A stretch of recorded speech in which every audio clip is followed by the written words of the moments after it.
Hi, it's Diana Dini. These last few weeks on the Quality During Design podcast, we've been talking about reliability during design. We started with reviewing ways to manage risks during a design process. And then we've been talking about how to work with reliability engineers during design, the value they can bring, and the contributions that they make to design. No matter our best intentions and our best efforts, we strive to make a product that is going to be reliable and is going to work and be a success in the field. But there is the reality that failures are going to happen in the field. When we acknowledge that, we can understand that this is more data and information in order for us to make decisions. We investigate the complaint and figure out the root cause of it. From that complaint information, we can make some decisions. We may need to make some business decisions and determine if this is something we need to act on. And this information is also great for design inputs for next iterations or for other products. If we designed with a failure mode effects analysis, an FMEA, we might be able to use that to help us with our complaint investigation and to help us determine the root cause and make some of these decisions based on risk. To explore this further within our Reliability During Design series, I'm pulling another episode from the archive. It's called How to Use FMEA for Complaint Investigation. We step through an example of how to do it and what you can do with FMEA after your product's already in the field. So, without further ado, here is the Quality During Design Redux episode. Enjoy. We're new to a product line, and our team is asking for our help in addressing field complaints. They've identified a trend and want our recommendations on what to do to fix it. But we don't know the history of the product, and we're barely familiar with all the bells and whistles it contains. Where do we start? More after this brief introduction. Hello and welcome to Quality During Design, the place to use quality thinking to create products others love for less. My name is Diana. I'm a senior level quality professional and engineer with over 20 years of experience in manufacturing and design. Listen in and then join the conversation at qualityduringdesign.com. FMEA, or Failure Mode and Effects Analysis, is a tool we can use to help us investigate complaints from the field or field events. Even if it was done during design and not touched since, we can use it. It's the collective team knowledge about the risks of this product, so it's a valuable source in our investigation about what's going on in the field.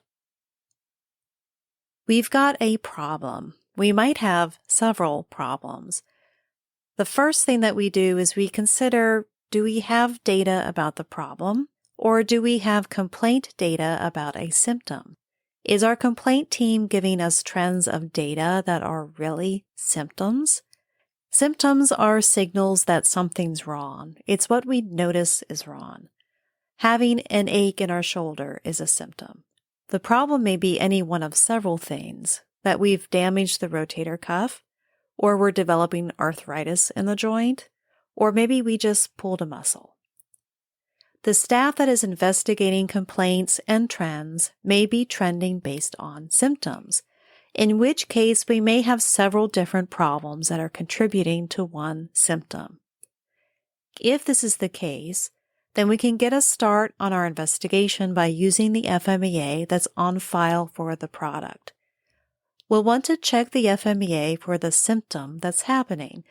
Likely they'll be in the effects column. Where we find the effect listed, what are the types of failures associated with it? We'll still need to do further investigation into the complaint data, or hopefully we have some product that we can look at, study, or test. That's getting to the problem. If our complaint handling staff is performing investigations to determine the cause of the complaint, and they're trending on the problems, then we're likely going to be able to look at the FMEA from its failure column. We match up the FMEA failure with what the complaint team is finding as the problem, and ensure the effect column on the FMEA matches up with the details of the complaint.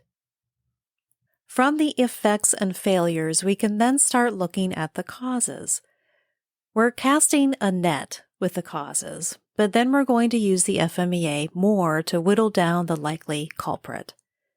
What causes listed had the highest occurrence rating? This will indicate whether the FMEA team thought this cause was likely to happen or nearly impossible. Then we can look at what cause was listed under multiple failures. This would indicate that there could be a weak link with our product. We can start to narrow in on what could be the cause of our problem, and then start doing some further investigations. We may be able to test product to verify a cause. In the FMEA controls column, there should be a list of what prevention controls are in place, like machine settings. If there were prevention controls, we can look into some manufacturing records to ensure those controls were functioning properly. Maybe we'll notice there was a non-routine maintenance performed on equipment that made the product. What was that about? Was it done properly, or did it cause something to shift? Also, in the FMEA controls column, there should be a list of detection controls in place, like inspections performed. Pull some of the records from quality assurance. Was there anything noted there? Were there defects found, and what was done about it? Just from considering what someone is telling us is happening in the field, we can use an FMEA to help guide us to next steps for finding out the true culprit or root cause. Now, how much of a priority is this complaint? Do we need to recall product? Again, this is where FMEA may help.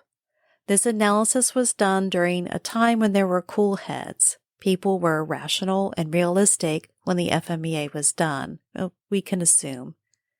We can check its reports or notes for how the team made decisions about ratings. Was it the most likely?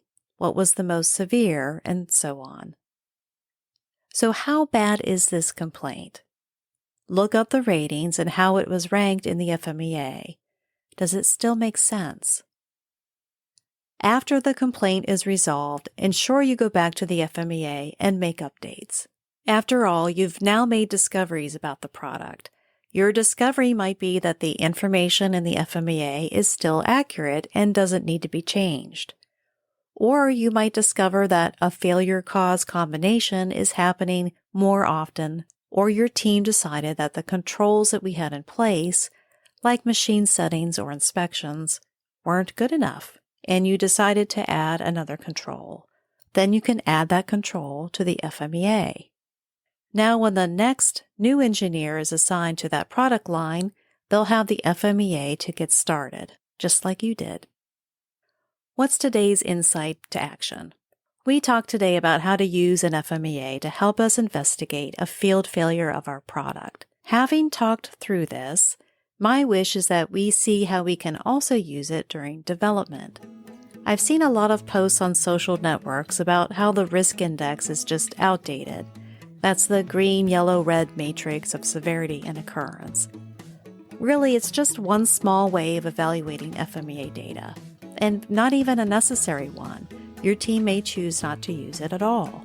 You can use FMEA like we did today. Evaluate the chain of events, examine causes, check controls, turn that information into knowledge, and then innovate. If you like the content in this episode, visit qualityduringdesign.com, where you can subscribe to the weekly newsletter to keep in touch. This has been a production of DIANNA Enterprises. Thanks for listening.